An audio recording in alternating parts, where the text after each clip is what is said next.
Sorry, একটু net disturb করছিল। স্বাভাবিকভাবেই আসলে এই আমাদের অলস সময়টার এই সঙ্গীটাই হচ্ছে আমাদের বর্তমানে নেট। আমাদের নেটটাই আসলে আমাদের এখন সঙ্গী। আমাদের বন্ধুর মধ্যে আমাদের বন্ধুর মধ্যে আমাদের যারা ফ্যামিলি মেম্বার তারা, আর এই যে আমাদের মোবাইল নেটওয়ার্কিং টিভি, এরাই হচ্ছে এখন আমাদের ফ্রেন্ড আর কি, বুঝলেন না? সবাই এখন নেট ব্যবহার করছে, সবাই নেটের ভিতর বসছে। তো বিভিন্ন কারণে নেটটাও আসলে কতটুকু লোড নিতে পারবে, বুঝলেন না? তো যাই হোক, আমাদের মাঝে মাঝে কিছু কঠিন সময় পার করতে, এরকম কঠিন সময় আমরা যাচ্ছি। তো কঠিন সময়ের মাঝে আসলে মানে সব কিছুই মিলিয়ে আসলে আমরা মনে করছি যে যখন ব্যস্ত থাকতাম তখন মনে করতাম যে ইস, ঘরে আর একটু ছুটি পেলে মনে ভালো লাগতো। আর এখন এত ছুটি আর ছুটি, ছুটি আর ছুটি, এখন মনে হয় যে ছুটিটা কেন শেষ হয় না। আসলে আমাদের জীবনটাই এরকম, বুঝছেন? আমরা আমরা পৃথিবীতে আমাদের সৃষ্টিকর্তা আমাদেরকে যেটা দিয়েছে আসলে সেটা সবচেয়ে ভালোটাই দিয়েছে, আমাদের সবচেয়ে সুন্দর জিনিসটাই দিয়েছে।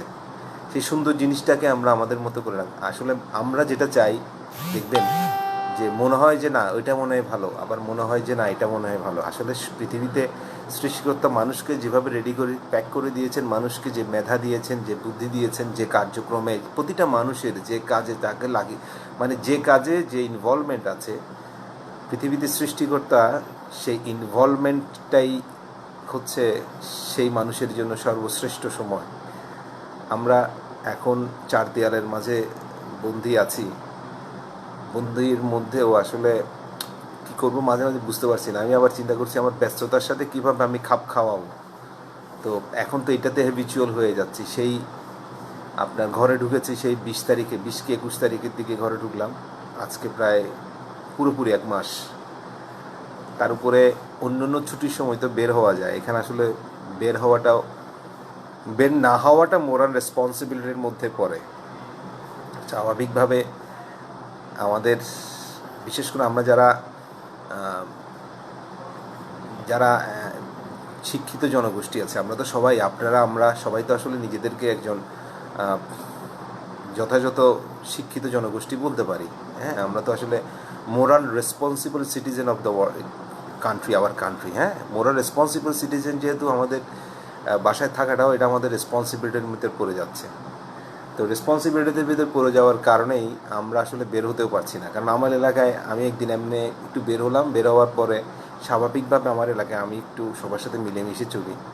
তো আমাকে জাস্ট অনেকে হাই হ্যালো করলো, আবার এটাও বললো যে ভাই আপনি যে বেরোচ্ছেন আপনাকে দেখে তো অনেকে বের হবে, আপনাকে দেখে তো অনেকে বের হবে, সুতরাং আপনি বের হইয়েন না, আপনি ঘরে থাকেন।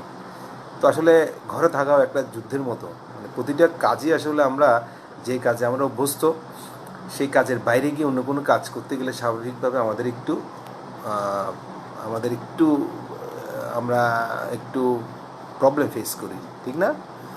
আচ্ছা, যাই হোক, আমি আজকে আসলাম। আসলে অনেক দিন থেকে রায়হানও বলছিল যে বলে যে ভাইয়া আমাদের সাথে একটু বসলে একটু ভালো হয় লাইভে। আমরা আসলে সবাই বেশ কিছু বিষয় জানার ছিল। তো ওয়ালাইকুম আসসালাম, এখানে সবাই অনেকে আসছে, সবাই আমার খুব পরিচিত। Thank you very much. ওয়ালাইকুম আসসালাম, খুব খুশি হলাম আপনাদেরকে দেখে, খুব খুশি হলাম। খুশনুত রাইসা, যাই হোক সে আমার, ওয়ালাইকুম আসসালাম, ভালো আছি ইনশাল্লাহ। তো আপনাদের আজকে মিনি ল স্কুলের যে বিষয়টা নিয়ে, এরে সৌরভ ত্রিপুরা, কেমন আছো? হ্যাঁ, কেমন আছো তুমি? Thank you very much. আচ্ছা, আর এখান তো সব পুরনো মানুষ আমার। রায়হান তো সব থেকে আমার পুরনো মানুষগুলোকে প্যাক করে রেখেছে। সবই তো পুরনো মানুষ আমার, সবাই পরিচিত, সবাইকে দেখে খুব ভালো লাগছে। আচ্ছা, যাই হোক, আজকে আমাকে যে রায়হানের যে বিষয়গুলো বললো, যে বেশ কিছু প্রবলেম নিয়ে আসলে আমি একদিন ক্লাস নিতে গিয়েছিলাম, বিভিন্ন সময়ের কারণে টাইমও ওইভাবে অ্যাডজাস্ট করতে পারিনি, বা সময় ওইভাবে ফুল প্লেজের দেওয়া হয়নি। তো আজকে আমি বসলাম, ইনশাল্লাহ যেটাই প্রশ্ন হোক সেই প্রশ্নটা আমি ক্লিয়ার করবো, উত্তরটা আমি ক্লিয়ার করবো। ফেস টু ফেস হলে আসলে কথাবার্তা বলে স্বাভাবিকভাবে সবার চেহারা দেখলে তো ভালো লাগে। মানুষ হচ্ছে, আর আমি একটু বেসিক্যালি সবার চেহারা দেখে কথা বলতে পছন্দ করি। এখন আসলে ছোট ছোট বুঝতে পারছি না, মাঝে মাঝে প্রোফাইল খুলে দেখতে গেলে দেখা যাবে আমার অনলাইনের নেটওয়ার্কটা চলে যাবে। তো সুতরাং আমি সবার চেহারা দেখতে খুব, নামটা দেখে খুব ভালো লাগছে, সবাইকে আমি চিনছি, সবাইকে আমার পরিচিত। এই সাইমন, সৌরভ ত্রিপুরা, আব্দুর রাজ্জাক, রুবেল, রবিউল ইসলাম, গুড, সবাইকে আমি মোটামুটি আমার সবাই পরিচিত। কিন্তু স্বাভাবিকভাবে চেহারাটা দেখে যদি একটু কথা বলতে পারি একটু ভালো লাগে আর কি। হ্যাঁ, আমরা যে বিষয়টা নিয়ে আজকে আমাকে, ওয়ালাইকুম আসসালাম, আমাকে যে বিষয়টা নিয়ে বিশেষ করে রায়হানে মানে মিনি ল স্কুলে যে বিষয়টার জন্য আজকে বসলাম আমরা বেশ কিছু সিভিল প্রবলেম নিয়ে আমরা একটু আলোচনা করব। তো সিভিল প্রবলেম আসলে আমি এখানে যে টপিকসগুলো দেওয়া হয়েছে সেই টপিকসগুলো নিয়ে যদি আমি আলোচনা করতে যাই তাহলে দেখা যাবে বিষয়টা একটু লেংদি হয়ে যাবে। কারণ আমার এখানে যে টপিকসগুলো আছে টপিকসগুলোর উপর আমি যদি আলোচনা করা শুরু করি, আমি মনে হয় প্রতিটা টপিক্সের উপরে একদিন ফুল প্রেজেন্ট ক্লাস নিতে পারবো। কারণ সিভিলটা হচ্ছে ইন্টারপ্রিটেশন, সিভিলের প্রেজেন্টেশনটা এমন একটা বিষয় যে সেটা আসলে কখনো শেষ করা যায় না। হ্যাঁ, সিভিলটা হচ্ছে একটা বিরাট একটা অনেক এক্সপ্লেনেশনের একটা বিষয়, অনেক ইন্টারপ্রিটেশন, সিভিলের presentation, that's a different matter, it's a very good side of law. হ্যাঁ, আইনের সিভিল সাইডটা হচ্ছে চমৎকার একটা জায়গা যেখানে অনেক কিছু করার আছে, অনেক ইমপ্লিমেন্টেশনের ব্যাপার আছে, অনেক নলেজের ব্যাপার আছে, অনেক রকমের মানে আমরা এটা নিয়ে অনেক গবেষণা করার বিষয় আছে। হ্যাঁ, কারণ একটা দেশের সিভিল সোসাইটি যদি উন্নত হয় সেই দেশটা কিন্তু উন্নতি হতে বাধ্য। আর সিভিল সোসাইটিকে উন্নয়ন করার জন্য মানুষের রাইটসগুলোকে প্রপারলি ইমপ্লিমেন্টেশন করার জন্য, এটাকে ধরে রাখার জন্য সবচেয়ে ভালো এবং সবচেয়ে কনসাইজড এবং সবচেয়ে রিলায়েবল ল হচ্ছে এই সিভিল কোডগুলো, সিভিল প্রসিডিউর কোড। তো বেসিক্যালি আমরা তো ওই সিভিল প্রসিডিউর কোড নিয়েই আমরা আসলে আজকে একটু আলোচনা করব। তো সিভিল প্রসিডিউরের মধ্যে আমাদের বেশ কিছু টপিকস আমাকে দিয়েছে রায়হানে। তো আমি আসলে আপনাদের কাছ থেকে যদি কোনো প্রশ্ন থাকে সেটার উত্তরটা দিতে পারলে আমার একটু ভালো হতো। সেটা হচ্ছে আমি টপিকসগুলোকে ছোট ছোট করে আগে একটু আলোচনা করি, তারপরে আমরা কোনো প্রশ্ন থাকলে সেটার উত্তর দিব। কারণ যদি কোনো বিষয়ে যদি কনফিউশন থাকে সে কনফিউশনটা একটু দূর করবো আমরা। এখানে আসলে লেকচারের কিছু নেই। আর সবচেয়ে বড় কথা হচ্ছে সবাইকে একটু দেখতে ইচ্ছা করছিল, তো আমিও একটু স্বাভাবিকভাবে সবার সাথে একটু বসি। মানে আসলে আমরা তো মানুষ, ঠিক না?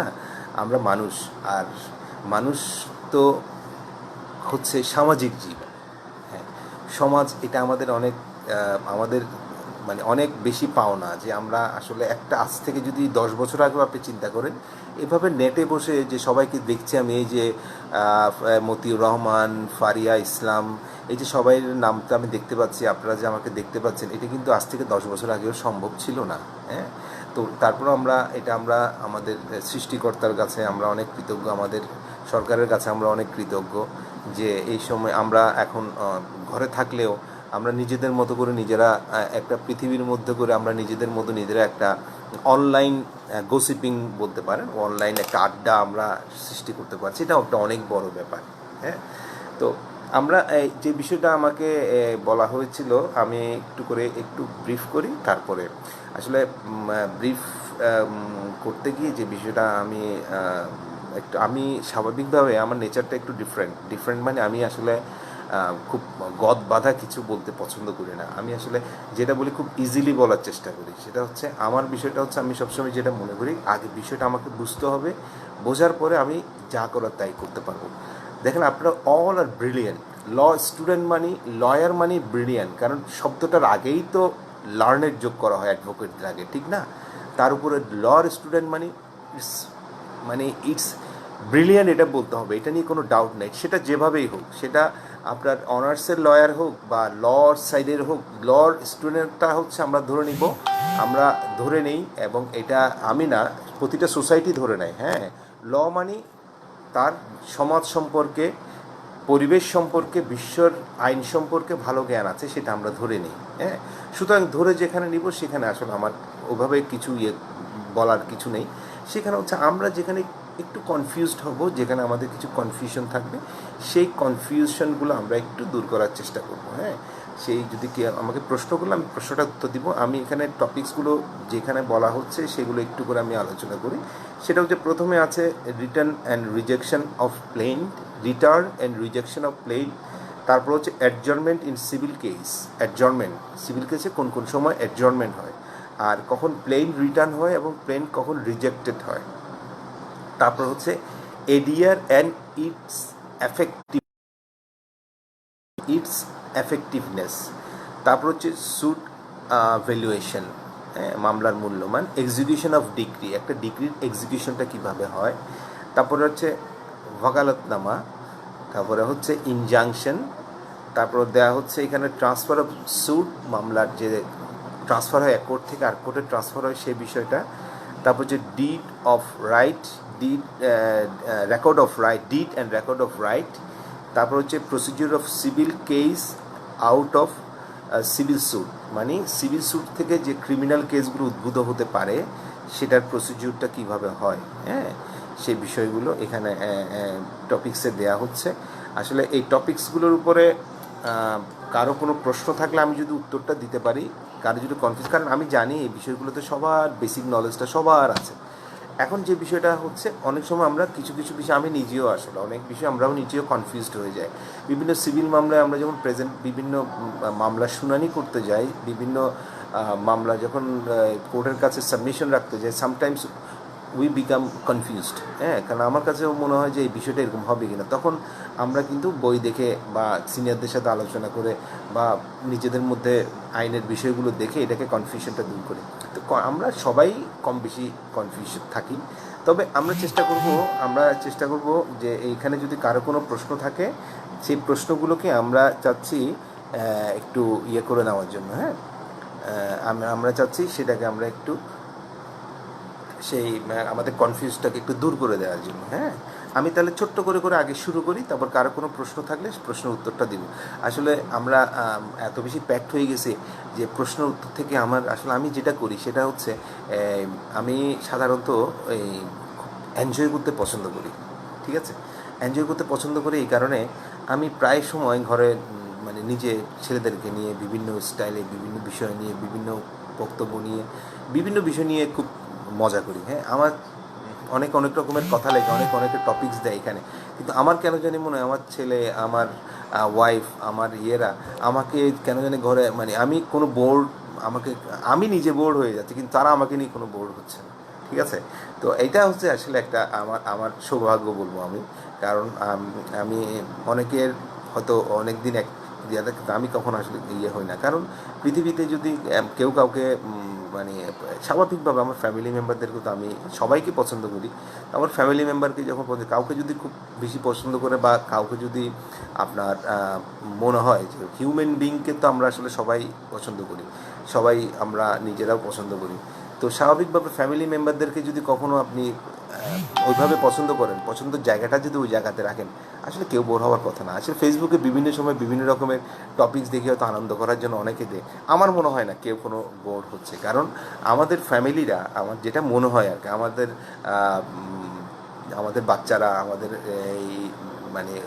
আমাদের বাচ্চারা মানে যার যার ফ্যামিলি মেম্বাররা তাদেরকে খুব মিস করে। সবাই তাদের ফ্যামিলির ইয়েতে চায়। ঠিক আছে, তো যাই হোক, আমরা এখন যে বিষয়টা নিয়ে আমরা ইয়েটা করছিলাম সেটা হচ্ছে, আরে আমাদের তো এই আলমগীর মোহাম্মদ ফারুকি ওয়াচিং। আরে এখন তো সমস্যা হচ্ছে জাজ সাহেবরা চলে আসতেছেন। এখন যদি কোনো ভুল টুল বলেই কোনো কিছু যদি যদি প্রেজেন্টেশন হয়ে যায়, খুব ভালো ভালো প্রেজেন্টরটা কিন্তু উপস্থাপকরা চলে আসতেছেন। যদি কোনো কারণে কোনো কিছু ভুল হয়, ক্ষমা সুন্দর দৃষ্টি। ঠিক আছে, এটা হচ্ছে মোটামুটি বিভিন্ন ইকুইটেবল দৃষ্টিকোণ থেকে ক্ষমা সুন্দর দৃষ্টিতে দেখতে হবে। ঠিক আছে, আমি যতটুকু সম্ভব অতটুকু আমি এক্সপ্লেইন করব। এখানে তো কোনো প্রশ্ন পাচ্ছি না। আমি এখানে যেটা পাচ্ছি সেটা হচ্ছে আচ্ছা যাই হোক, আমি প্রথমে ছোট্ট করে আমি ওই ইয়েটা একটু বলি। মামলা খারিজ, সাব্বির আহমেদ একটা প্রশ্ন করেছেন, স্যার মামলা খারিজ, নষ্ট হওয়া, বাতিল হওয়ার মধ্যে পার্থক্য কী? আচ্ছা, বাতিল হওয়ার মধ্যে পার্থক্য কি? আসলে এইগুলো হচ্ছে আমাদের বলার পার্থক্য। হ্যাঁ, এই যদি আমি মামলা খারিজ, নষ্ট হওয়া, বাতিল হওয়া, এই তিনোটাকে যদি আমি ইংরেজি ট্রান্সলেট করি, সেটা হবে রিজেকশন অফ প্লেইন। ইংরেজিতে একটাই সেটা হচ্ছে রিজেকশন অফ প্লেইন, মামলা খারিজের বিষয়টা। হ্যাঁ, তবে এই রিজেকশন অফ প্লেইন্টের ক্ষেত্রে আমরা বেসিক্যালি যে বিষয়গুলোতে আমরা কনফিউজড হই, আমি সেই পয়েন্টটা আমি একটু বলি, অনেকে একটু কনফিউজড হয়ে যায়। হ্যাঁ, সেটা হচ্ছে রিজেকশন অফ প্লেইন্টের যে কারণগুলো আছে, সেই barred by law, cause of action, তারপরে ভ্যালুয়েশন, হ্যাঁ, ভ্যালুয়েশন, সুট ভ্যালুয়েশন, এবং আরেকটা হচ্ছে কোর্ট ফিজের বিষয়টা। হ্যাঁ, এই যে barred by law, cause of action, এই দুটোর উপর কোর্ট সাধারণত রিজেকশন অফ প্লেন্টের ক্ষেত্রে খুব বেশি গুরুত্ব দেয়, কিন্তু ভ্যালুয়েশন এবং কোর্ট ফিসের ক্ষেত্রে একটু ডিফারেন্ট, কোর্টগুলো একটু ডিফারেন্ট ভিউ অ্যাপ্লাই করে। ডিফারেন্ট ভিউটা কী, এটা একটু আমি বলি, ছোট্ট করে বলি। হ্যাঁ, যদিও আমাদের অনেকে এখানে খুব ভালো জানেন, আমার থেকে অনেক ভালো জানে, এখানে বেশ কিছু আমাদের ছোটো ভাইরা আসছেন, যেমন Alamgir Faruk, he is very good জাজ ইন নোয়াখালী। আমি তার সম্পর্কে অনেক জানি, কারণ নোয়াখালীতেও আমাদের বেশ কিছু জাতীয় বিশ্ববিদ্যালয়ের এক্সামিনার আছেন, তাকে খুব পছন্দ করে, এবং হি ইজ ভেরি গুড জাজ, আমাদের জানি। তো যাই হোক, আমি একটু করে বলি, সেটা হচ্ছে রিজেকশন অফ প্লেন্টের ক্ষেত্রে যখন ভ্যালুয়েশনের ব্যাপারটা আসে, সাধারণত সুট ভ্যালুয়েশনের ব্যাপারটা আসে, সুট ভ্যালুয়েশনের ব্যাপারটাতে সাধারণত কোর্ট এটা খারিজ করতে চায় না, কোর্ট একটা সুযোগ দেয়। কারণ স্বাভাবিকভাবে যদি ভ্যালুয়েশনের জন্য ভ্যালুয়েশনটা অ্যামেন্ডমেন্ট করার একটা সুযোগ থাকে, সুপ্রিম কোর্ট অ্যাপিলেট ডিভিশনের ডিসিশন এসছে, যদি যেই অংশটা অ্যামেন্ডমেন্ট করার পরিপ্রেক্ষিতে মামলা খারিজের বিষয়টাকে ওভারলুক করা যায়, মানে খারিজের বিষয়টাকে রিকভার করা যায়, সেক্ষেত্রে অ্যামেন্ডমেন্ট করার সুযোগটা দিতে বলেছে। এখন ব্যাপারটা হচ্ছে, যদি কোনো কারণে বার্ড বাই ল, এখানে অ্যামেন্ডমেন্ট করার কিছু নাই, কজ অফ অ্যাকশন, এখানেও অ্যামেন্ডমেন্ট করার কিছু নাই, তাহলে এই দুটোর ক্ষেত্রে রিজেকশন যদি কোনো কারণে প্রমাণ হয় that case is no cause of action, মামলা খারিজ হবে। বার্ড বাই ল হলে অবশ্যই খারিজ হবে। কিন্তু যদি কোনো কারণে ভ্যালুয়েশনের বিষয়টা হচ্ছে কোর্টের মূল্যমানটা। হ্যাঁ, ভ্যালুয়েশনের বিষয়টা কোর্টের মূল্যমান, 4 লাখ হবে না 5 লাখ হবে, 4 লাখ হলে সহকারী জাজ কোর্ট, 5 লাখ হলে জয়েন্ট ডিস্ট্রিক্ট জাজ, তো স্বাভাবিকভাবে ভ্যালুয়েশনটা সংশোধন করার সুযোগ থাকে। সুতরাং এই ক্ষেত্রে কোর্ট একটা সুযোগ সাধারণত ক্লায়েন্টকে দিয়ে থাকে। আর কোর্ট ফিসের ক্ষেত্রে কোনো কারণে কোর্ট ফিস যদি কম হয়, যখন দেখা গেল কোনো একটা মামলায় ফাইল করলেন, ফিসটা বেসিক্যালি আপনি দিয়েছেন, ডিক্লারেশনের কোর্ট ফিস 300 টাকা, উত্তরে 2টা ডিক্লারেশনের জন্য 600 টাকা কোর্ট ফি দিয়েছেন, কিন্তু দেখা যাচ্ছে এখানে অ্যাডভোলোরাম কোর্ট ফি হিসাবে আপনার কোর্ট ফি আরও বেশি আসছে, 20,000 টাকা বা 25,000 টাকার একটা কোর্ট ফি আসছে, কিন্তু আপনি কোর্ট ফিটা দাখিল করেন না। কোর্ট তখন ইনস্ট্যান্টলি মামলাটা খারিজ করে না। ঠিক আছে, এখানে দুটো বিষয় দেখে কোর্ট, দুটো বিষয় দেখে, যে একটা বিষয় হচ্ছে কোর্ট যে বাদী যে মামলাটা করেছে, সেই মামলাটার পরিপ্রেক্ষিতে কোর্ট ফিটা মামলা শেষ হওয়ার পরে দেওয়ার সুযোগ আছে কিনা, সেই বিষয়টা দেখবেন। কারণ মামলার জাজমেন্ট ডিগ্রি দেওয়ার সময় কোর্ট ফিজের দেওয়ার বিষয়টাও অ্যাড করতে পারে, যেমন ওটা। আরেকটা বিষয়টা হচ্ছে কোর্ট ফি জমা দেওয়ার জন্য 21 দিনের একটা সময় দেওয়া যেতে পারে। সুতরাং ইনস্ট্যান্টলি মামলাটা কোর্ট খারিজ করে না, হয়তো 21 দিনের সময় দিবে, আর নয়তো কোর্ট বলবেন যে আপনি আপনার বক্তব্যে যে কথাগুলো বলেছেন, সেই কথা যদি কোনো কারণে প্রমাণ করতে না পারেন, পরবর্তীতে যদি দেখা যায় আপনার কোর্ট ফিটা আপনাকে অ্যাডভোলাম দিতে হবে, আপনাকে কিন্তু সেই তখন অ্যাডভোলাম দেওয়ার সুযোগ দেওয়া, তখন কিন্তু আপনাকে কোর্ট ফিটা দিতে হবে। তার মানে কোর্ট ফির ব্যাপারটা হচ্ছে, একটা হচ্ছে 21 ডেজ, 21 দিনের ভিতরে কোর্ট ফি দেওয়ার একটা বিধান, এটা কম্পালসারিলি পাবেন, এটা কম্পালসারিলি, এটা সাধারণত সব কোর্টে দিতে হবে, এটা আইনেই আছে 21 দিন। হ্যাঁ, আরেকটা বিষয় আছে যে মামলা শেষ হবার শেষ পর্যায়ে গিয়ে যদি দেখা যাচ্ছে আপনি ডিক্লারেশন চেয়েছেন, কিন্তু ডিক্লারেশনের সাথে আপনার মামলা প্রমাণ করতে চাইলেও আপনার একটা কনসিকুয়েন্সিয়াল রিলিফ আপনাকে চাইতে হবে, বা কনসিকুয়েন্সিয়াল রিলিফ আপনি চেয়েছেন যেটা আপনি কোর্টে ওইভাবে প্রমাণ করতে পারেননি, সেক্ষেত্রে হচ্ছে ডিক্লারেশনের থেকে আপনার একটা কনসিকুয়েন্সিয়াল রিলিফ চলে আসছে, সেই ক্ষেত্রে গিয়ে আপনার মামলা শেষ হওয়ার পরেও আপনাকে কোর্টে সেটা কোর্ট ফিটা দেওয়ার বিধান থাকতে পারে, মানে মামলার শেষ পর্যায়েও কোর্ট ফি দেওয়া যায়। প্রথম বিষয়টা হচ্ছে 21 দিন, আর একটা হচ্ছে মামলার শেষ পর্যায়ে। তো সুতরাং ভ্যালুয়েশন এবং কোর্ট ফিজের বিষয়টা একটু ডিফারেন্ট। কোর্ট একটু এটা হচ্ছে কোর্ট এটি একটু লিবারাল একটু ভিউতে দেখে। হ্যাঁ, কোর্ট ভ্যালুয়েশন, সুট ভ্যালুয়েশন এবং কোর্ট ফিজের বিষয়টা একটু লিবারেল ভিউতে দেখে। এই কারণে রিজেকশন অফ প্লেন্টের ক্ষেত্রে এই বিষয়টা একটু ডিফারেন্ট। আর বাংলাতে যদি বলা হয়, এটাকে অনেক সময় মামলা নষ্ট বলে, আবার মামলা বেসিক্যালি হচ্ছে এটা হচ্ছে লোকাল ল্যাঙ্গুয়েজের কথা, আমরা লয়ার হিসেবে এটা বলবো, আমরা মামলা খারিজি বলবো, ঠিক আছে? কতজনে কত রকমের কথা বলবে, but as a lawyer, law student বা অ্যাজ এ লয়ার আমাদেরকে আমাদের অ্যাপ্রোপ্রিয়েট ওয়ার্ডসটা ইউজ করতে হবে। নাম্বার ওয়ান হচ্ছে মামলা খারিজি বলবো, এটা হচ্ছে অর্ডার 7 রুলে রিজেকশন অফ প্লেইন, মামলা খারিজি বলবো। মামলা নষ্ট হওয়া যা কথা, মামলা বাতিল হওয়া তা করা, মামলা খারিজি হওয়া সেম কথা। বাট অ্যাজ এ লয়ার বা as a student of law আমরা বলবো মামলা খারিজ, ঠিক আছে? তাহলে স্পেশাল ক্ষেত্রে লিবারাল যেটা কনসিডারেশনের ক্ষেত্রে তাহলে মনে রাখবেন যে আরও দুইটা যে কন্ডিশন যেগুলো আছে, সুট ভ্যালুয়েশন এবং রিজেকশন, এই কোর্ট ফিস, হ্যাঁ, এই দুটোর ক্ষেত্রে কোর্ট একটু লিবারাল ভ্যালুতে থাকে। এগুলোতে সাধারণত কোর্ট সাথে সাথে খারিজ করে না। এগুলোর জন্য আপনার 21 ডেজ সময় দিবে কোর্ট ফিসের জন্য। আর কোনো কারণে ভ্যালুয়েশন যদি ভুল হয়ে থাকে, সে ভ্যালুয়েশনটা আপনাকে সংশোধন করার সুযোগ দিতে পারে, বা কোর্ট ফিটা আপনি মামলা শেষ হওয়ার পরেও দেওয়ার সুযোগ দিতে পারে। এটা কোর্টের এখতিয়ার, ঠিক আছে? কোর্ট 21 দিনের ভিতর দিতে বলতে পারে, বা আবার এটাও বলতে পারে ঠিক আছে আপনি মামলাটা চালিয়ে যান, কোর্ট ফি যদি পরে প্রয়োজনে আপনি কোর্ট ফিটা দিয়ে দিবেন, সেটাও করতে পারে, কোনো সমস্যা। তবে সচরাচর 21 দিনের সময়টাই দিয়ে থাকে, ঠিক আছে?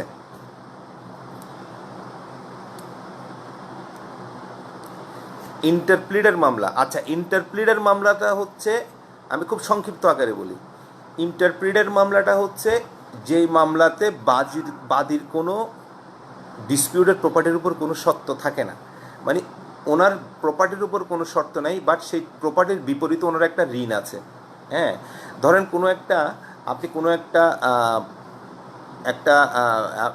আপনি এমন একটা জিনিস পেলেন যে এমন একটা ডিসপিউটেড প্রপার্টি পেলেন, যে প্রপার্টি আপনি যখন পেপারে ডিক্লারেশন দিলেন যে আপনি একটা খুব ইম্পর্টেন্ট একটা ধরেন একটা ব্রিফ কেস পেলেন, ব্রিফ কেসের ভিতরে অনেক রকমের ডকুমেন্ট, হ্যাঁ, সেই ডকুমেন্টটা পাওয়ার পর আপনি পেপারে একটা নোটিফিকেশন দিলেন, নোটিফিকেশন দেওয়ার পরে দেখা গেলো সেই নোটিফিকেশনটা আপনার 30,000 টাকা খরচ হয়েছে, ঠিক আছে?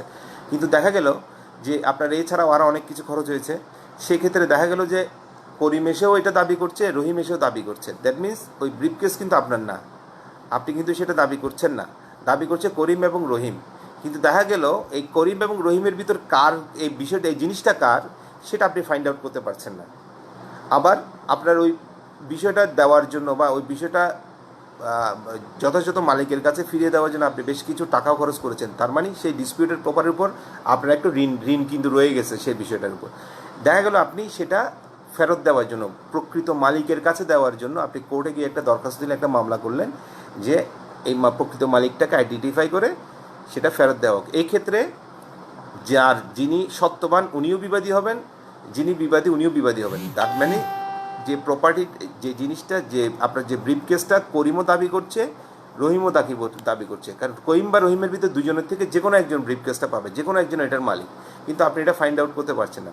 এক্ষেত্রে করিমও বিবাদী হবেন, রহিমও বিবাদী হবেন, আপনি হবেন বাদী, কিন্তু এই ব্রিফ কেসটার কিন্তু আপনার কিন্তু কোনো দাবি নেই।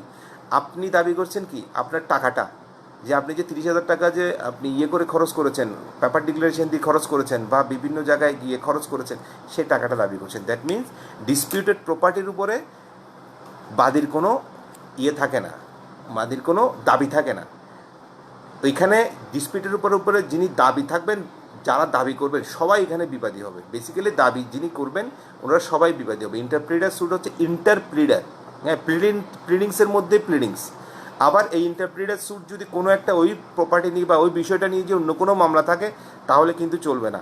এখানে ওই বিষয়টা নিয়ে কোনো মামলা চলাই যাবে না। যেমন এটা যদি কোনো কারণে এই যে ওই দলিল, ওই ব্রিফ কেসের ভিতরে কত দলিল পেয়েছেন আপনি, যে ডকুমেন্ট পেয়েছেন, অরিজিনাল ডকুমেন্ট, সেই ডকুমেন্টগুলো নিয়ে কোনো একটা কোর্টে মামলা চলছে, সেক্ষেত্রে আর ইন্টারপ্লিডার স্যুট চলবে না। আপনি সেই কোর্টের মামলাতে গিয়ে এই বিষয়টা বলতে হবে, এখানে পিটিশন দিয়ে ওই বিষয়টা ওইখানে বলতে পারেন। নতুন কোনো মামলা ইন্টারপ্লিডার স্যুটে করা যাবে না, ঠিক আছে? তাহলে যদি কোনো রকমের কোনো প্রসিডিং যদি পেন্ডিং না থাকে, সেক্ষেত্রে গিয়ে আপনি ইন্টারপ্লিডার স্যুট করবেন। যদি কোনো প্রসিডিং পেন্ডিং থাকে, সেক্ষেত্রে ইন্টারপ্লিডার স্যুট হবে না। খুব সিম্পলি কথাটা হচ্ছে, ইন্টারপ্লিডার স্যুট হচ্ছে এমন একটা স্যুট যেখানে বিরোধীয় সম্পত্তির উপর বাদীর কোনো দাবি থাকে না, ঠিক আছে? ওই বিরোধী সম্পত্তিটা বিবাদীগণের দাবি থাকে, এবং যারা যারা দাবি করবেন সবাই বিবাদী হিসাবে হবে, এবং সেই বিরোধীয় বিষয়টার উপরে বাদীর একটা ঋণের সম্পর্ক থাকে। ঋণটা কি, ওই যে বললাম, উনি যখন পেপার ডিক্লারেশন দিলেন বা দিলেন বা খরচ করলেন, সেখানে একটা ঋণ সৃষ্টি হয়েছে, সে টাকাটার দাবি থাকতে পারে, ঠিক আছে? সেটা হচ্ছে ইন্টারপ্লিডার স্যুট। খুশনুত রাইসা মূল্যমান মূল্যানুপাতিক কোর্ট ফিস,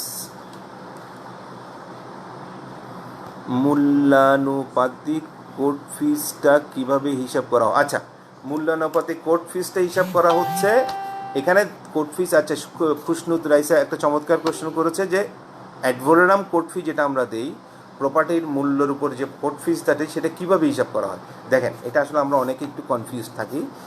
এটা খুব বেশি এটা ইয়েতে জিজ্ঞেস করা হয়। বেসিক্যালি যারা জুডিশিয়ারিতে পরীক্ষা দিবেন তাদেরকে জিজ্ঞেস করা হয়, যারা অ্যাডভোকেসি পরীক্ষা দিবেন তাদের জন্য খুব বেশি ইম্পর্টেন্ট প্রশ্ন। সেটা হচ্ছে এই যে আমরা অ্যাডভোলোরাম কোর্ট ফিটা দিই, মূল্যানুপাতিক কোর্ট ফি, যেটাকে অ্যাডভোলোরাম কোর্ট ফি বলি, অ্যাডভোলোরাম কোর্ট ফি, সেই অ্যাডভোলোরাম কোর্ট ফিটা কীভাবে হিসাব করা হয় সেটা একটু হিসাবটা দেখেন। বর্তমান প্রেজেন্টটা আমি বলি, এটা টাইম টু টাইম অনেক সময় ডিফারেন্ট হয়, চেঞ্জ হয়, কিন্তু প্রেজেন্ট যেটা আছে সেটা আমি বলি। সেটা হচ্ছে এটা এই অ্যাডভোলোরাম কোর্ট ফিটা দুই ক্যাটাগরিতে ভাগ করা হয়েছে। একটা হচ্ছে মানি স্যুটের ক্ষেত্রে একরকম হবে, মানি স্যুট, আরেকটা হচ্ছে জেনারেল কোর্ট, জেনারেল অ্যাডভোলোরাম। সেটা হচ্ছে জেনারেলি একটা, মানি স্যুটের জন্য একটা, মানে মানি স্যুট ছাড়া জেনারেল একটা, মানি স্যুটের জন্য এক্সেপশনাল। মানি স্যুটেরটা আগে বলি। মানি স্যুটেরটা হচ্ছে আপনি যত টাকা দাবি করবেন তার উপর 25%, মানে আপনি 10 লাখ টাকা দাবি, যদি 10 লক্ষ টাকা দাবি করেন তাহলে 10 লক্ষ টাকায় যত টাকা আসে 25% প্লাস 25%-এর যে টাকাটা আসবে, 25%-এর যে টাকাটা আসবে, যেমন আমি 10,000 লক্ষ 1 লক্ষ টাকায়, তাহলে কত আসছে? 2,500 টাকা। 2,500 টাকা 1 লক্ষ টাকায় যদি আমার 2,500 টাকা হয়, আবার সেই 2,500 টাকার উপরে 15% ভ্যাট যোগ হবে। ঠিক আছে? তাহলে 25% প্লাস ওই 25%-এর যে টাকাটা আসবে সেটার সাথে 15% ভ্যাট যোগ হবে। ঠিক আছে? 2.5%, সরি 25 না, 2.5% প্লাস যে টাকাটা আসবে সেটার উপর 15% ভ্যাট যোগ হবে অ্যাডভোলোরাম কোর্ট ফি মানি স্যুটের ক্ষেত্রে। ঠিক আছে? তাহলে এই যত টাকাই হোক, যেমন এটা 1 লক্ষ টাকার, তাহলে কোর্ট ফি আসছে কত দেখেন, 2,500 টাকা, আর 15% হলে কত হয়, যা হয় আর কি, 5 25-এ 125-এর 5 25 1 25 আর 12 275, 375, তাহলে 2,500 যোগ 375, 2,875, মেবি 2,875। ঠিক আছে? হ্যাঁ, আসতেছি। সেট অফের ক্ষেত্রে বিবাদী কোর্ট ফি দিতে হয়। হ্যাঁ, আসতেছি। রবিউল, দারুণ কোয়েশ্চেন। রবি একটা কোয়েশ্চেন করেছে, আমি আগে এটা শেষ করি। সেটা হচ্ছে মানি স্যুটের ক্ষেত্রে 2.5% প্লাস 15% ভ্যাট। ঠিক আছে? তাহলে 2,875 টাকা আপনার 1 লাখ টাকার উপর আসতেছে। হ্যাঁ, এখন দেখেন এটা যত মূল্যমানই হোক না, যেমন 1 কোটি টাকা হলে কিন্তু অনেক টাকা চলে আসবে, ঠিক না? যত টাকাই হোক না কেন, এখানে সর্বোচ্চ কোর্ট ফিটা হচ্ছে 57,500। 57,500টা হচ্ছে সর্বোচ্চ কোর্ট ফি। কোথায়? মানি স্যুটের ক্ষেত্রে। যত টাকাই হোক 57,500-র উপরে যাবে না। যত টাকাই হোক 57,500 টাকার উপরে যাবে না। এখন আসেন জেনারেলের ক্ষেত্রে। জেনারেলের ক্ষেত্রে হচ্ছে 2%, আর 2%-এর যেটা হবে প্লাস 15% ভ্যাট। তাহলে 1 লক্ষ টাকায় কত আসছে? 2%-এ 2,000, আর 15% হচ্ছে 300 টাকা, তাহলে 2,300 টাকা। ঠিক আছে? এই টাকাটা 1 লক্ষ টাকায় 2,300 টাকা, তাহলে 1 কোটি টাকায় কত আসবে? 23 লক্ষ টাকা। ঠিক কি না? 1 কোটি টাকা আসবে 23 লক্ষ টাকা। 23 লক্ষ টাকা হবে না। এখানে যতই হোক সর্বোচ্চ কোর্ট ফি আসবে 46,000, 46,000 টাকা। ঠিক আছে? তাহলে মানি স্যুটের সর্বোচ্চ কোর্ট ফি হচ্ছে 57,500 টাকা। হিসাবটা হবে 57,500 টাকার কমের দিকে, যদি নিচের দিকে হয় তাহলে 2.5% প্লাস 15% ভ্যাট, যে কোর্ট ফিটা আসবে সেটার সাথে 15% ভ্যাট। এটা যত টাকাই হোক না কেন সর্বোচ্চ হবে 57,500 টাকা, এর উপরে যাবে না। 1 কোটি টাকা হলেও 57,500 টাকা। ঠিক আছে? যেমন 1 কোটি টাকা হলে নর্মাল যদি জেনারেলি 2.5% 50% হিসাব করতে গেলে 28,75,000 টাকা হয়, কিন্তু 28,75,000 টাকা হবে না। আপনাকে কোর্ট ফি দিতে হবে 57,500, এটাই দিতে হবে, এটাই সর্বোচ্চ। আবার ওদিকে যদি কোনো কারণে 1 কোটি টাকা হয় তাহলে আসতেছে 23 লাখ টাকা, 2% আর 15%, 23 লাখ টাকা।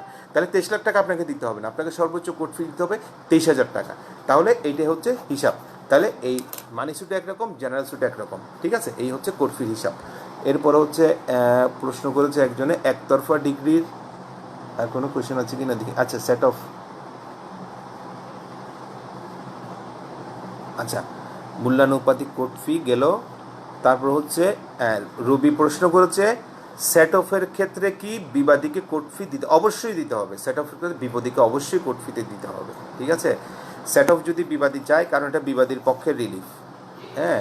সেট অফ যদি বিবাদী চায় তাহলে বিবাদীকে কোর্ট ফিটা দিতে হবে। কাউন্টার ক্লেম করলেও সেখানে কোর্ট ফি দিতে হবে, ঠিক আছে। কারণ সেট অফ যখন যাবে সেটা কিন্তু বিবাদীর পক্ষের একটা রিলিফ, তো বিবাদীর পক্ষের যদি রিলিফ হয় তাহলে সেখানে কোর্ট ফি। তারপর আমি এক মিনিট আমি একটু করে এটা একটু দেখে দেই, তারপরে একটু দেখে দেই সেট অফ আর কাউন্টার ক্লেমের বিষয়। কাউন্টার ক্লেমে 100% নিশ্চিত কোর্ট ফি দিতে হয়। তারপরে সেট অফের বিষয়টা আমি একটু দেখে দিই, হ্যাঁ, 1 মিনিট দেখে দিই। কারণ a good lawyer knows where is the law but not what is the law. আমি কনফিউজ নিয়ে লাভ নেই। কাউন্টার ক্লেমে 100%। সেট অফের বিষয়টা আমি একটু বলে দিচ্ছি, 1 মিনিট। রং উত্তর দিয়ে লাভ নেই, আমি 1 মিনিট একটু দেখে বলেই।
ঠিক আছে, দিতে হবে।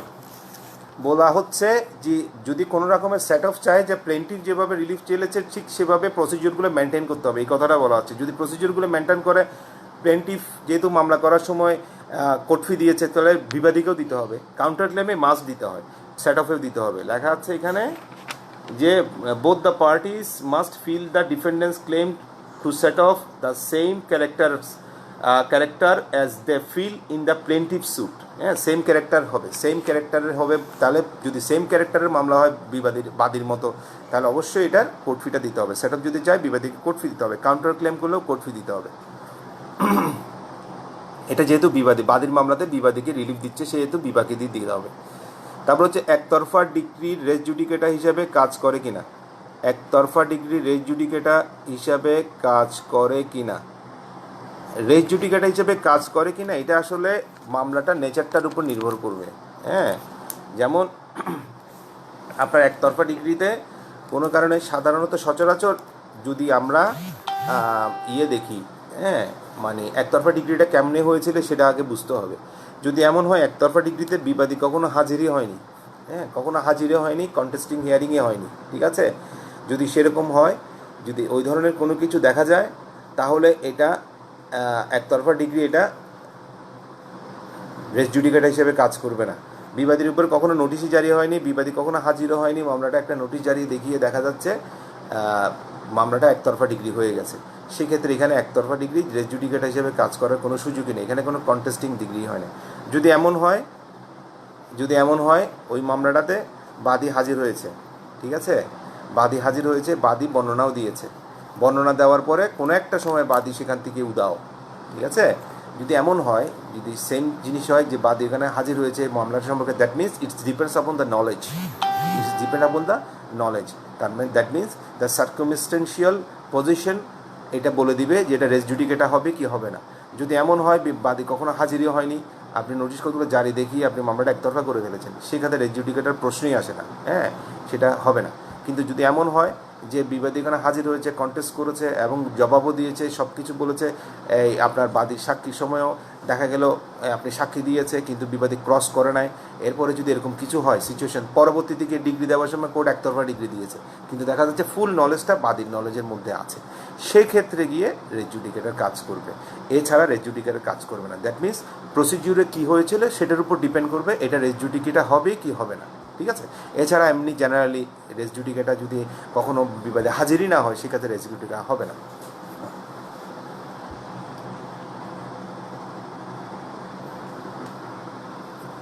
বাধ্যতামূলক বাধ্যতামূলক নিষেধাজ্ঞার ক্ষেত্রে কোর্ট ফি কত হবে? অ্যাড ভ্যালোরাম কোর্ট ফি, বাধ্যতামূলক কোর্ট ফির ক্ষেত্রে অ্যাড ভ্যালোরাম কোর্ট ফি দিতে হবে।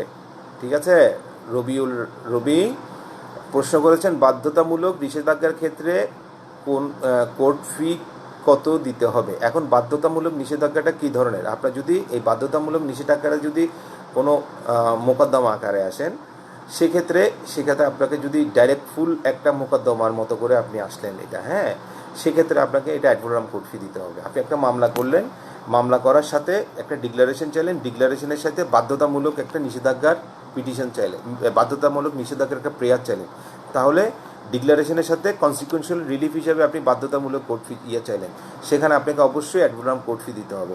আর এই বাধ্যতামূলক নিষেধাজ্ঞাটা যদি ফুললি একটা মোকদ্দমা হয়, সেক্ষেত্রে অবশ্যই অ্যাড ভ্যালোরাম দিতে হবে। যদি এমন হয় যে বাধ্যতামূলক নিষেধাজ্ঞা ম্যান্ডেটরি চাইছেন কিসে, আপনি মামলার during pending of the suit আপনি চেয়েছেন, যেমন একটা মামলায় আপনি মামলা করছেন, মামলা চলাকালীন সময় বাদী আপনার ওই জায়গাতে জোরপূর্বক একটা ওয়াল করে ফেললো, কিন্তু আপনার মামলা চলাকালীন সময় সেখানে আপনার ওয়ালটা ছিল না, সেক্ষেত্রে আপনি কোর্টের কাছে ওই ওয়ালটা অপসারণের জন্য একটা দরখাস্ত দিলেন, সেটা হচ্ছে আপনার ইন্টারলোকুটরি অর্ডার। হ্যাঁ, ইন্টারলোকুটরি অর্ডার যদি হয়ে থাকে, তাহলে এটা একটি it's a petition, it will treat as a petition. তাহলে সেই পিটিশনের ক্ষেত্রে আপনি শুধু পিটিশনের জন্য কোর্ট ফি দেবেন। কিন্তু বাধ্যতামূলক কোর্ট ফির ক্ষেত্রে যদি আপনি একটা প্রেয়ার হিসাবে আসেন, বা এটা যদি ডাইরেক্ট মামলার একটা পার্ট হয়, সেই ক্ষেত্রে কিন্তু পুরো মামলার একটা পার্ট হলে কিন্তু আপনাকে অবশ্যই অ্যাড ভ্যালোরাম কোর্ট ফি দিতে হবে। আর যদি আপনি যদি ইন্টারলোকুটরি ম্যাটার হিসেবে আসেন, যদি কোনো কারণে সিচুয়েশন এরকম কিছু ডিসিশন পাওয়া গেছে, সুপ্রিম কোর্টের কিছু ডিসিশন আছে যে মামলা চলাকালীন সময় মামলাটা প্লেইন ল্যান্ড ছিল, মামলা চলাকালীন সময় ইনজাংশনও ছিল, সেখানে ইনজাংশনও ছিল প্লেইন ল্যান্ড ভিটি বাড়ি, কিন্তু দেখা গেল সেই ইনজাংশন থাকা অবস্থায় কোর্টের কাছে পুরো ক্লিয়ার আছে, কোর্টের কাছে এটা আপনার একটা কমিশনের রিপোর্টও আছে, এখানে কোনো ওয়াল টোয়াল নেই, কিন্তু দেখা গেল কোনো এক পক্ষ বিবাদী পক্ষকে জোরপূর্বক সেখানে একটা 3 ফুট একটা ওয়াল করে ফেলেছে, বা 5 ফুট একটা ওয়াল করেছে, তাহলে এই সব ক্ষেত্রে কোর্ট যদি মনে করে যে না, এটা তো আসলে না, এটা তো কোর্টের ইনজাংশন ভায়োলেট করছে, সেক্ষেত্রে একটা ম্যান্ডেটরি একটা অর্ডার দিয়ে সেই ওয়ালটা অপসারণ করার একটা বিধান আছে। ঠিক আছে, তাহলে সেই ওয়ালটা অপসারণ করার বিধান আছে, তাহলে এটা হবে কি, তাহলে মামলার ভিতরে একটা ইন্টারলোকিউটরি একটা অর্ডার হবে, তাহলে ইন্টারলোকিউটরির ক্ষেত্রে যদি হয়, সেটা হবে একটা petition. That means it's depend upon the circumstances. আপনি যদি ইন্টারলোকিউটরি পিটিশন হিসেবে বাধ্যতামূলক নিষেধাজ্ঞার একটা চান, আবেদন চান, সেক্ষেত্রে আপনি শুধু জাস্ট ফিটা দিবেন। এখানে মনে হয় এখানে আপনাকে টোটাল ফি দিতে হবে 10 টাকার একটা ফি দিবেন, একটা কোর্ট ফি আছে 10 টাকার, আর একটা এফিডেভিটের জন্য একটা ফি দিতে হবে, টোটাল 20 টাকার কোর্ট ফি লাগবে। আর যদি কোনো একটা প্রেয়ার হিসাবে সংযুক্ত করে আসেন, কোনো একটা জায়গা উনি জোরপূর্বক দখল করেছেন, আপনি ডিক্লারেশনও চাইলেন, ডিক্লারেশনের সাথে তাকে অপসারণও চাইলেন, সেটা একটা ম্যান্ডেটরি, তাকে নিয়ে যাওয়ার জন্য একটা অপসারণের জন্য, উচ্ছেদ করার জন্য একটা বাধ্যতামূলক একটা চাইলেন, ঠিক আছে, ম্যান্ডেটরি একটা অর্ডার চাইলেন, সেক্ষেত্রে আপনার সেটা হবে অ্যাড ভ্যালোরাম কোর্ট ফি। ঠিক আছে, তার মানে বাধ্যতামূলক যদি নিষেধাজ্ঞা চাওয়া হয়, এটা যদি ইন্টারলোকিউটরি হিসাবে চাওয়া হয় পিটিশনের কোর্ট ফি, আর যদি প্রেয়ার হিসাবে মূল মামলার একটা অংশ হয়, তাহলে সেটা হচ্ছে অ্যাড ভ্যালোরাম কোর্ট ফি। ঠিক আছে, রায়হান সোবান বলছেন যে মানি সুদ 5,700, আদা সুদ 4,600। হ্যাঁ, এটা হচ্ছে সর্বোচ্চ, এটা সর্বোচ্চ, হ্যাঁ, কম হলে কোনো সমস্যা নেই।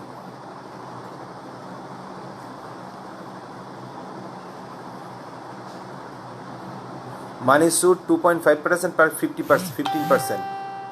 হ্যাঁ, এই 15% অফ 2.5%, গুড। হ্যাঁ, 15% অফ 2.5%, ঠিক আছে। আদা সুদ 2.2% অফ 2%, নো, আদা সুদ হচ্ছে 15% অফ 2%, নট 2.5%। রায়হান সোমান, ওইখানে ওই উপরেরটা ঠিক আছে, কিন্তু পরেরটা হবে আদা সুদের কাছে 2% প্লাস 15% অফ 2%, নট 2.5%। ইনজাংশন এবং স্ট্যাটাস কোয়ের মধ্যে পার্থক্য কী? ইনজাংশনটা হচ্ছে কোনো এক পক্ষকে বিরত রাখা, কোনো এক পক্ষের উপরে দেওয়া, আর স্ট্যাটাস কো হচ্ছে স্থিতি অবস্থা মানে যে অবস্থায় আছে সে অবস্থায় থাকা, দ্যাট মিনস বোথ পার্টিকে বলা হয়। বেসিক্যালি স্ট্যাটাস কো হচ্ছে বোথ পার্টির উপর ইনজাংশন। হ্যাঁ, স্ট্যাটাস কো মানে যে প্রপার্টি যেভাবে আছে সেভাবে থাকবে। ধরো রবিউলকে বলছি, রবিউল একটা প্রশ্ন করেছে ইনজাংশন এবং স্ট্যাটাস কোর মধ্যে পার্থক্য কী। ধরো একটা জায়গায় তুমি ঘর করতে যাচ্ছ, হ্যাঁ, ঘর করতে যাওয়ার সময় বিবাদী পক্ষ বিবাদী পক্ষ হ্যাম্পার্ড করছে, ডিস্টার্ব করছে। কোর্টের কাছে একটা দরখাস্ত মামলা করার পরে, স্থায়ী নিষেধাজ্ঞার মামলা করার পরে, বা একটা চাওয়ার পরে, একটা স্থায়ী নিষেধাজ্ঞার মামলা বা যে কোনো একটা মামলা করার পরে, বা ডিক্লারেশনের মামলা বা যে কোনো একটা মামলা করার পরে একটা ইনজাংশনের পিটিশন দিলা, তখন কোর্ট বিবাদীকে একটা ইনজাংশন দিয়ে বললো যে এই জায়গাতে ডিস্টার্ব না করার জন্য, ঠিক আছে, ডিস্টার্ব না করার জন্য বলে দিল।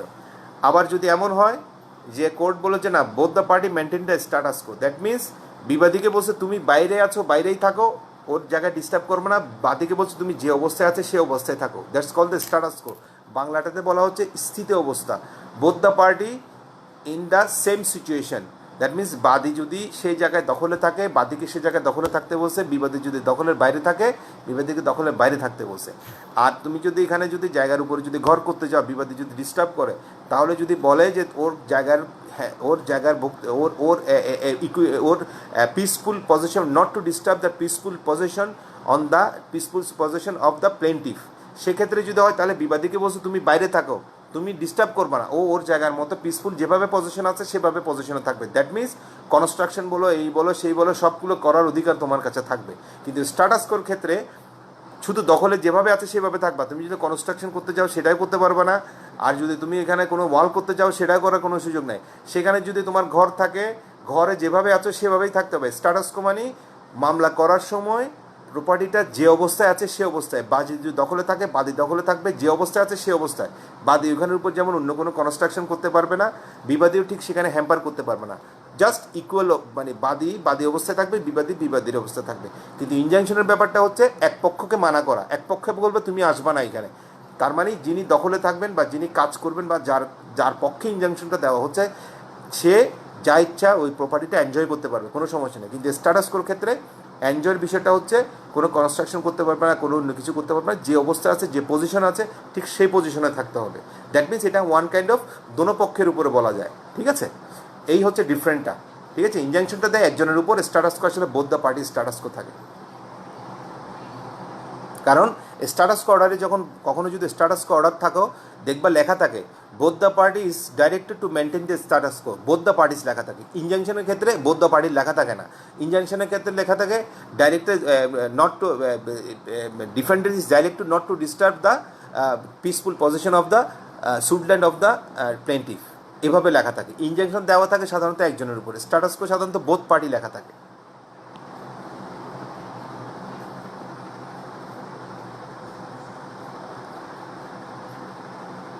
আচ্ছা, সাকসেশন মামলাটা একটু ডিফারেন্ট। হ্যাঁ, সাকসেশন মামলাটা তো আসলে ওয়ান কাইন্ড অফ রেভিনিউ। সাকসেশনের ব্যাপারটাতে এগুলো আসবে না, সাকসেশন একটু এক্সেপশনাল গ্রাউন্ড। সাকসেশনের ব্যাপারটাতে হচ্ছে রেভিনিউ নেয় কোর্ট, এটা একটা রেভিনিউ নেয় ওই জায়গাটাতে, এটা জেনারেল মামলা হিসাবে কাউন্ট করা হয় না। আমি যে কথাগুলো বলছি ওগুলো জেনারেল মামলা। সাকসেশন মামলা হচ্ছে একটা স্পেশাল ক্যাটাগরির মামলা, সেটা হচ্ছে সাকসেশন অ্যাক্টের আন্ডারে করা হয়। হ্যাঁ, অ্যাক্ট 8 মামলা, অ্যাক্ট 8 না, সরি, এটা সাকসেশন অ্যাক্টই। হ্যাঁ, এটার ইয়ারটা হচ্ছে 19 কত আমি ভুলে গেছি, 1912 না কত, যাই হোক ভুলে গেছি আমি। সেটা হচ্ছে সাকসেশন অ্যাক্টের বিষয়টা হচ্ছে যে টাকাটা থাকবে বা যে শেয়ারটা থাকবে, সাকসেশনটা করা হয়, এটা আপনারা সবাই জানেন, সেটা হচ্ছে মুভেবল প্রপার্টির ক্ষেত্রে করা হয়। হ্যাঁ, প্রপার্টি নিয়ে কিন্তু সাকসেশন অ্যাক্ট, ইমুভেবল প্রপার্টির ক্ষেত্রে কিন্তু সাকসেশন অ্যাক্ট হয় না। মুভেবল প্রপার্টি যেমন টাকা, তারপর কোনো একটা যদি গাড়ি থাকে, তারপর যদি কোনো রকমের শেয়ার থাকে বা কোনো গ্র্যাচুইটি থাকে বা কোনো জায়গায় যদি ফিক্সড ডিপোজিট থাকে, সেগুলোর উপর সাকসেশন করা হয়। সেখানে কিন্তু একটা টাকার মূল্যমান থাকে, সেই টাকার মূল্যমানের উপর গভর্নমেন্টের ট্যাক্সটা নির্ধারণ করা হয়। সেটা হচ্ছে সাকসেশন মামলা হচ্ছে 1 লক্ষ টাকা পর্যন্ত 1%, 1 লক্ষ টাকা পর্যন্ত 1%, আর বাকি যা থাকবে তার উপর হচ্ছে 2% করে সর্বোচ্চ, সরি ভুল হয়েছে, সেটা হচ্ছে 1 লক্ষ টাকা পর্যন্ত হচ্ছে 2%, 1 লক্ষ টাকা পর্যন্ত হচ্ছে 2%, আর এর উপরে যত হবে তার হচ্ছে 1% করে, ঠিক আছে, 1% করে। এটা যত টাকাই হোক, হ্যাঁ, পুরো টাকাটাই দিতে হবে। এখানে কোনো সর্বোচ্চ ইয়ে নাই। এটাতে যেমন একটু আগে বললাম 57,500 এবং 46,000, সেটাই হচ্ছে, সেটা এরকম কোনো নির্ধারণ এখানে নেই। সাকসেশনের ক্ষেত্রে যা আসবে তাই দিতে হবে। যেমন যদি 1 কোটি টাকা আমি ওদিন একটা করলাম, প্রায় 1 কোটি টাকা ইয়ে ছিল, এই 60 লক্ষ টাকার ইয়ে ছিল, মামলা ছিল, সেখানে আমার প্রায় অনেকটা, সরি, 6 কোটি টাকার মনে হয় ফিক্সড ডিপোজিট ছিল। 6 কোটি টাকার ফিক্সড ডিপোজিটের উপর যা আসছে আমার তাই টাকাটা দিতে হয়েছে। হ্যাঁ, সে টাকাটা পুরোটাই দিতে হবে। সে পুরো টাকাটা এখানে কোনো ইয়ে নাই, এখানে কোনো ফিক্সড ইয়ে নেই। এটা হচ্ছে একদম কমপ্লিটলি স্পেশাল একটা এক্সেপশনাল একটা গ্রাউন্ড। হ্যাঁ,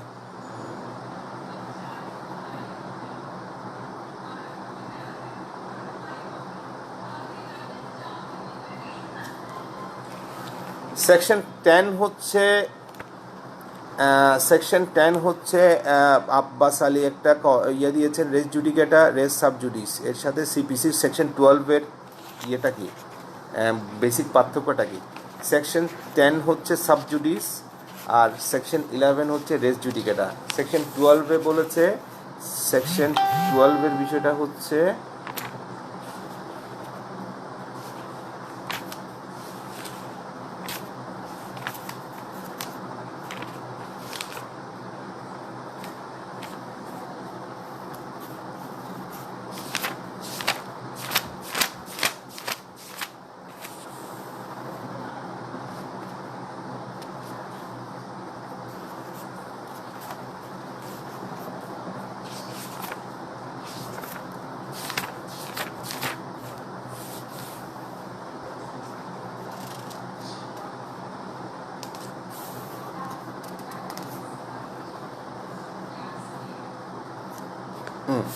সেকশন 12 হচ্ছে বার two further sweet.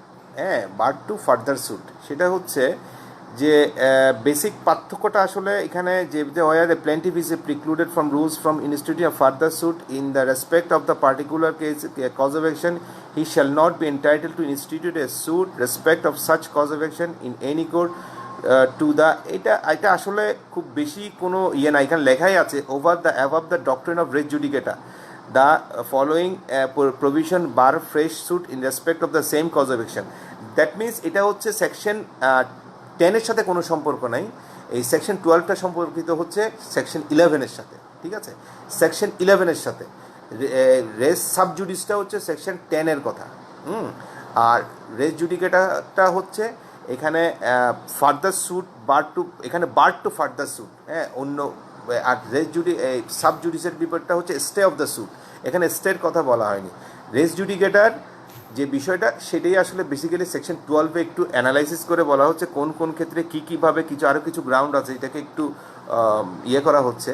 Section sub জুডিসের সাথে কোনো সম্পর্ক নাই, তবে রেস জুডিকেটার সাথে সেকশন 12টা সম্পর্কিত বার টু ফার্দার স্যুট। ঠিক আছে, তেমন কোনো মৌলিক পার্থক্য নাই রেস জুডিকেটার সাথে, কিন্তু সাব জুডিসের সাথে পার্থক্য আছে। সাব জুডিসের সাথে এটা এই বিষয়টা না, সাব জুডিসটা হচ্ছে স্টে অফ দ্য স্যুট, মানে একই বিষয়ে একই বাদী বিবাদের ভিতর যদি দুইটা কোর্টে মামলা চলে তাহলে আর্লিয়ার স্যুটটা প্রিভেল করবে, লেটার স্যুটটা স্টে থাকবে, ওই বিষয়টা হচ্ছে রেস সাব জুডিস। ঠিক আছে,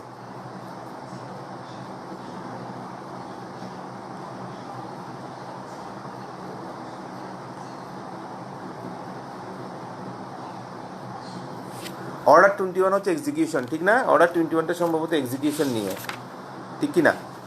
হ্যাঁ, এক্সিকিউশনটা হচ্ছে, দেখেন সব মামলা কিন্তু এক্সিকিউট করার প্রয়োজন হয় না। হ্যাঁ, আপনি যদি মনে হয় যদি বলে যে স্যার সব সিভিল স্যুটকে এক্সিকিউট করা যায় কিনা, সব সিভিল স্যুট এক্সিকিউট করা দরকার নাই মানে আপনার এক্সিকিউশনটা ডিপেন্ড করবে আপনার মামলার প্রার্থনার উপর। আপনি যদি এই কোনো কারণে একটা মামলার আর্জিতে যদি এক্সিকিউশন চান, যদি মামলাতে যদি কোনো এমন কিছু প্রেয়ার চান যে প্রেয়ারটা কোর্টের মাধ্যমে বাস্তবায়ন করতে হবে, সেক্ষেত্রে এক্সিকিউশনের ব্যাপারটা আসবে, কিন্তু অন্য ক্ষেত্রে এক্সিকিউশন করার দরকার হয় না। দ্যাট মিনস এক্সিকিউশনটা হচ্ছে কমপ্লিটলি আপনার যে কোন মামলাটা এক্সিকিউট করতে হবে সেটার উপরে ডিপেন্ড করবে। হ্যাঁ, এটা কোর্ট ডিসাইড করবে। যদি কোর্ট যদি দেখে যে না এই মামলাতে এক্সিকিউশন করার দরকার নেই, তাহলে কোর্ট কিন্তু রিজেক্ট করে দিবে। আর আপনার যদি সাধারণত দেখবেন যে অ্যাডভোলোরাম কোর্ট ফি দিয়ে যে মামলাগুলো করা হয়, আমি অ্যাডভোলোরাম কোর্ট ফির যে কথাগুলো বলেছি, সাধারণত 100% মামলা যেগুলো অ্যাডভোলোরাম কোর্ট ফি থাকে সেই মামলাগুলোই সাধারণত এক্সিকিউশনে যায়। সাধারণত না, 100%ই এক্সিকিউশনে হয় সেই মামলাগুলো অ্যাডভোলোরাম। যে সিম্পলি আমি একটা এক্সাম্পল দিই, আপনাকে ডিক্লারেশন চাইলেন এই প্রপার্টিটা বাদীর সম্পত্তি হিসাবে বাদীর সত্ত্ব ঘোষণা করা হোক, একটা ডিক্লারেশন চাইলেন যে এই সম্পত্তিতে বাদীর সত্ত্ব ঘোষণা করা হোক, সত্যটা ঘোষণা করা হলো। তারপর বললেন বিএস খতিয়ানটা ভুল ঘোষণা করা হোক, বিএস খতিয়ান ভুল ঘোষণা করা হলো। এখানে কিন্তু কোর্টের এক্সিকিউশনের কোনো কাজ নেই। আমাদের কোর্টের 50 থেকে 60% মামলা হচ্ছে ডিক্লারেশনের মামলা। ঠিক আছে, এখানে কোর্টের কোনো এক্সিকিউশনের কোনো প্রয়োজন নেই। যদি আপনি এরকম চান যে এই সম্পত্তিটা বাদীর সত্যীয় সম্পত্তি মর্মে ঘোষণা করা হোক, কোর্টে ঘোষণা করলো, তারপর আরেকটা ঘোষণা চাইলেন নালিশি সম্পত্তি থেকে বিবাদীকে সকল বাধা উৎপাটনে উচ্ছেদ করে সেই সম্পত্তি দখল বাদীর বরাবরে ফিরিয়ে দেওয়া হোক। এখন কোর্ট একটা সেখানে লিখলো যে হ্যাঁ, বাদী তার মামলা প্রমাণ করতে পেরেছেন, সম্পত্তিটা বাদীর মর্মে ঘোষণা করা হলো, এবং বিবাদীকে আগামী 60 ডেজের ভিতরে বা 30 দিনের ভিতরে বা 30 দিনের ভিতরে বা 60 দিনের ভিতরে বা 90 দিনের ভিতরে এরকম একটা সময় দিয়ে দিল যে বাদীর বরাবরে সকল বাধা উৎপাটনে বাদীর বরাবরে দখলটা হস্তান্তর করার জন্য আদেশ দেওয়া হলো। এখন দেখেন 30 দিন পর্যন্ত কিন্তু, বা যদি 30 দিন বলে বা 60 দিন বলে, ধরলো 60 দিন দিল, 60 দিনের মধ্যে সকল বাধা উৎপাটন করে বাদীর বরাবরে সম্পত্তিটা হস্তান্তর করার জন্য আদেশ দেওয়া হলো। এই 60 দিনের ভেতরে যদি সে না দেয়, তাহলে কোর্টে গিয়ে আপনি একটা এক্সিকিউশনের মামলা করতে হবে। মনে রাখবেন, এক্সিকিউশন স্যুটগুলো কিন্তু আলাদাভাবে করতে হয়, তখন এক্সিকিউশনের জন্য আলাদা একটা নাম্বার পড়ে, এগুলোকে বলা হয় এক্সিকিউশন স্যুট, জারি মামলা। জারির জন্য আলাদা মামলা করতে হয়। এটা নিয়ে আমাদের আসলে সিপিসিতে এটা একটা অনেক বড় একটা গ্যাপ। আমি যদি কন্টিনিউশন অফ ডিগ্রি যদি থেকে থাকে, তাহলে আমাকে আলাদা করে এক্সিকিউশন করতে হচ্ছে। দেখেন, আবার নতুন করে কিন্তু আরেকটা মামলা অ্যাড হচ্ছে এখানে। এক্সিকিউশন বিষয়টা হচ্ছে এই সিভিল কোর্টে একটা অনেক বড় এবং অনেক লেংদি একটা বিষয়। অর্ডার 21 এক্সিকিউশনের বিষয়টা আরেকটু করে বলি।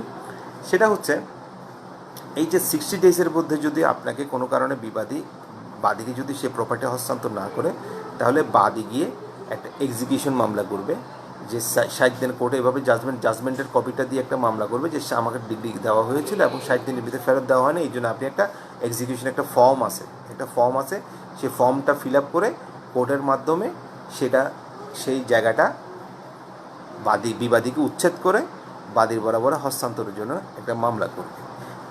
এটা হচ্ছে এক্সিকিউশন কিন্তু সব মামলা হয় না। যেমন একটু আগে বললাম বিএস খতিয়ান সংশোধন, এক্সিকিউশন হবে না। যদি এমন হয় আপনি স্পেসিফিক পারফরমেন্স অফ কন্ট্রাক্টের মামলা করেছেন, দ্যাট মিনস এক্সিকিউশনের জন্য কোর্ট একটা সময় দেয়, বিবাদীকে একটা সময় দিবে, তুমি এতদিনের ভিতরে কাজটা করো। সেই কাজটা যদি বিবাদী না করে, সেক্ষেত্রে কোর্ট নিজে স্বয়ং উদ্যোগে সেই কাজটা বাদীকে করে দেয়। কেন করে দেয়? কারণ আইনে একটা বিধান আছে, সিপিসির একটা বিধান আছে, কোনো আদালতের কোনো আদেশ, কোনো জাজমেন্ট ডিগ্রি কখনো ইনফ্রাকচুয়াস হবে না, কখনো বেসলেস হবে না, ভিত্তিহীন হবে না। এটা কখনোই সম্ভব না। এটা আদালতের ডিগ্রিগুলো, আদালতের আদেশগুলো অবশ্যই বাস্তবায়িত হতে হবে এবং এটা অবশ্যই বাস্তবসম্মত হতে হবে। দ্যাট মিনস যদি বিবাদী কোনো কারণে সেই কাজটা না করে, বাদী পক্ষে মানে বাদীকে সেই কাজটা করানোর জন্য কোর্ট নিজে স্বয়ং উদ্যোগ সেই কাজটা করে। যেমন যদি কোনো কারণে একটু আগে যে কথাটা বললাম, 60 দিনের ভিতরে বলা হলো, বিবাদীকে বলা হলো 60 দিনের ভিতরে তুমি জায়গাটা বাদীকে ফেরত দিয়ে দিবা। 60 দিনের সময়টাও কিন্তু একটা ফরেন্স অফ জাস্টিস দেওয়া হয়, কারণ প্রতিটা মানুষকেই ন্যায় বিচারের সাথে একটা সময় দিতে হবে। এটা হচ্ছে নিয়ম, এটা হচ্ছে জেনারেল জাস্টিস, প্রকৃতিগত ন্যায় বিচারের একটা নিয়ম। তাহলে যদি 60 দিনের ভিতরে যদি না দেয়, তাহলে কী করবে? বাদী একটা এক্সিকিউশন মামলা করবে। এক্সিকিউশনের মামলা করার পরে সেই এক্সিকিউশনের মামলাতে যা যা লাগে, পুলিশের খরচটাও বাদীকে দিতে হবে। যদি কোনো কারণে ওইখানে ম্যাজিস্ট্রেট লাগে, ম্যাজিস্ট্রেটের খরচটাও বাদীকে দিতে হবে। সেখানে যদি কোনো সার্ভেয়ার লাগে, সার্ভেয়ার খরচটাও বাদীকে দিতে হবে। কমপ্লিটলি বাদীকে সেই বিষয়গুলো দিয়ে, কোর্টের পক্ষে একজন নাজির থাকবে, নাজির গিয়ে সেখানে গিয়ে সেই জায়গাতে ডিসপিউটেড প্রপার্টি থেকে বিবাদীকে উচ্ছেদ করে বাদীকে সে দখলটা নেবে। এই মরিয়ম, আব্বা কল দিতে হো যায়, সে বাদীকে সেই জায়গাটা বুঝিয়ে দিবে। এটা হচ্ছে এক্সিকিউশনের বিষয়গুলো। এখন এক্সিকিউশন বিভিন্নভাবে দেওয়া যায়, বিভিন্নভাবে দেওয়া যায়। যেমন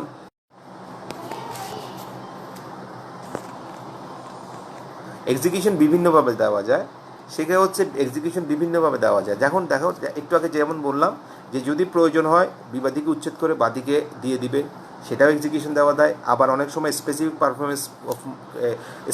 পারফরমেন্স অফ কন্ট্রাক্টের মামলা হয়, বায়নামূলে কবলা পাবার মামলা হয় আমাদের। তাহলে বায়নামূলে কবলা পাওয়ার মামলা হয়, সেক্ষেত্রে কী করবে? যদি ডিগ্রি হয় সেক্ষেত্রে বায়না কবলা দেওয়ার বিষয়টা থাকে। যদি বিবাদীকে নির্ধারিত সময়ের ভিতরে বিবাদী যদি বাদীর বরাবরে কবলা না দেয় তাহলে সেক্ষেত্রে কী হবে, বিবাদী যদি বাদীর বরাবরে কবলা না দেয় সেক্ষেত্রে কোর্ট স্বয়ং নিজে সে এক্সিকিউটর হয়ে কবলাটা বাদীর বরাবরে সম্পাদন করে দেবেন। সেটা one kind of execute. That means এক্সিকিউশনের ক্ষেত্রে দখল উদ্ধারের মাধ্যমে এক্সিকিউট করা যায়, তারপরে কবলা সম্পাদনের মাধ্যমে এক্সিকিউট করা যায়। তারপর হচ্ছে একটু আগে একজন রবি প্রশ্ন করেছিল কোনো ম্যান্ডেটরি ইনজাংশনের ক্ষেত্রে, সেই ম্যান্ডেটরি যদি কোনো প্রেয়ার চাওয়া হয় সেটা মূলে এক্সিকিউশন করা যায়। তাহলে এক্সিকিউশনটা কমপ্লিটলি নির্ভর করবে প্রেয়ারের উপর। তো প্রেয়ারটা যাই থাকুক না কেন, বিবাদীকে একটা সুযোগ সাধারণত দেওয়া হয়। বিবাদীকে বলা হয় 30 দিনের ভিতরে কাজটা করো, 60 দিনের ভিতরে কাজটা করো। কোনো কারণে যদি বিবাদী সেই কাজটা সেই সময়ের ভিতরে আদালতের আদেশ পালন না করে তাহলে আদালতের আদেশ পালন করার জন্য তাকে বাধ্য করা হয়। That's the execution. ঠিক আছে, বাধ্য করে বাদীকে কমপ্লিটলি রিলিফ দেওয়া হয়। কারণ আইনের ভাষ্য হচ্ছে আদালতের কোনো জাজমেন্ট, কোনো অর্ডার কখনো ইনফ্রাকচুয়াস হবে না, বেসলেস হবে না। It must be implemented. এটা অবশ্যই বাস্তবায়ন হতে হবে। ঠিক আছে।